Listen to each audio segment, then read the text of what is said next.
নমস্কার বন্ধুরা, মীনাক্ষী কিচেনে আপনাদের স্বাগত। আজকে নতুনত্ব আবার রেসিপি নিয়ে চলে এলাম। আজকের রেসিপি হলো ডিমের অমলেটের কালিয়া।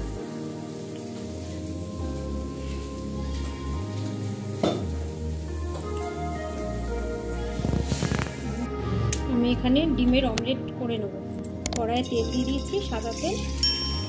এবার আমি এরকম করে এবার এর মধ্যে আমি 1 চিমটে নুন দিই। এটাকে কুসুমটাকে একটু ঘেটে দেবো।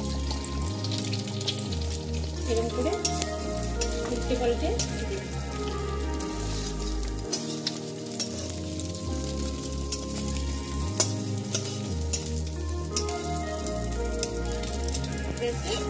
এবার এটা আমি তুলে নেব। আমি এরকম করে ভেজে রেখেছি সব ডিম। আর একটা অমলেট করে দেখাচ্ছি আমি। আবার একটা এরকম করে ভেঙে দিয়ে দিই। এবার এর মধ্যে আবার 1 চিমটি নুন দিয়ে দিচ্ছি। এরকম করে কুসুমটা ভেঙে দিচ্ছি।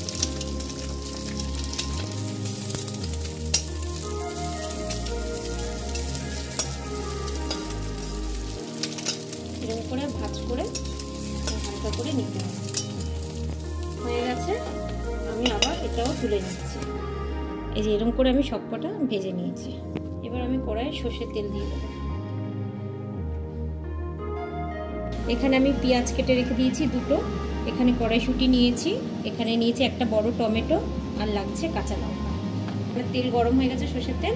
এবার আমি এর মধ্যে পেঁয়াজটা ছেড়ে দেবো। এবার এর মধ্যে দিয়ে দিচ্ছি কাঁচা লঙ্কা।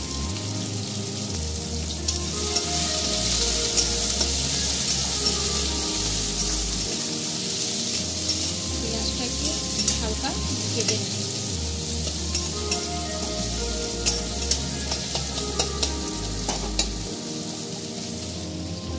এবার এর মধ্যে আমি কড়াইশুঁটিগুলো দিয়ে দেবো।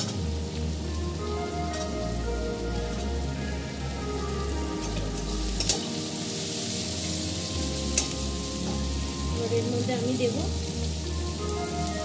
1/2 চামচ নুন। আন্দাজ মতন আপনারা দিয়ে দেবেন। 1/2 চামচ হলুদ।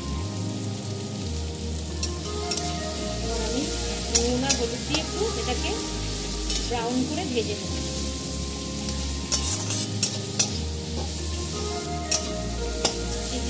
ব্রাউন হয়ে গেছে ভাজা। এবার আমি এর মধ্যে 1/2 চামচ আদা রসুন পেস্ট দিচ্ছি।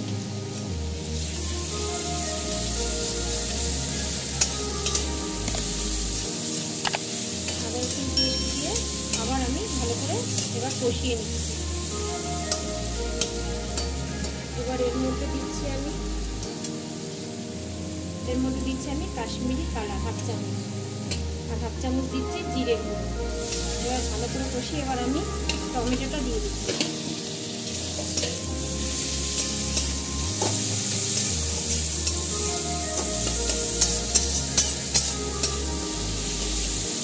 এবার টমেটো দিয়ে ভালো করে আমি কষিয়ে নেব। আরও 3 থেকে 4 মিনিট কষিয়ে নেব। টমেটোটা নরম হয়ে যাবে। এর মধ্যে জল দেব না এখন। এই যে নরম হয়ে গেছে এবার টমেটোটা। এবার এর মধ্যে আমি হালকা জল দেবো। বেশি জল দেবো না, হালকা জল দেবো।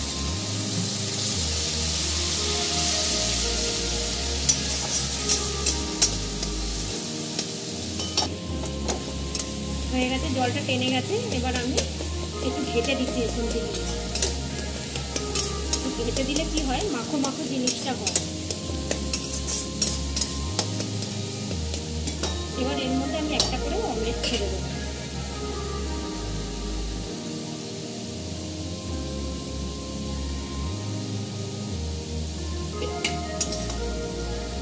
উল্টিয়ে দেবো।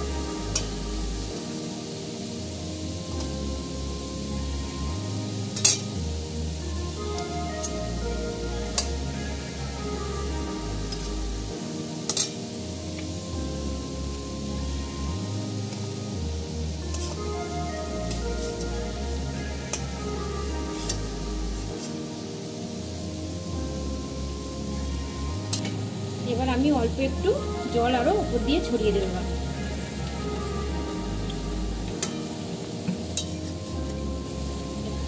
এটা একদম শুকনো শুকনো, একদম শুকনো শুকনো মাখো মাখো ঝাল হবে। এবার আমি দিয়ে দিচ্ছি এর উপর দিয়ে ধনে পাতা।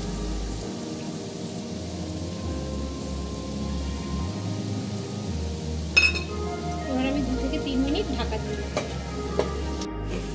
2 মিনিট হয়ে গেছে, এবার আমি ঢাকনাটা খুলে দিয়েছি।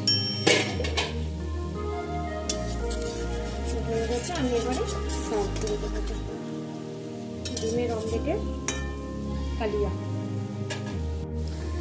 তো আপনারা দেখলেন আমি ডিমের অমলেটের কালিয়া কিরকম করে করলাম। ডিম সেদ্ধ করে তো অনেক কালিয়া করেছে, ঝাল করেছে, আমি অমলেট করে কালিয়া করলাম। তো আপনাদের ভালো লাগলে অবশ্যই লাইক, শেয়ার, সাবস্ক্রাইব করে দেবেন, বেশি বেশি করে শেয়ার করবেন। নতুন রেসিপি জানার জন্য অবশ্যই কমেন্ট করবেন। Thank you.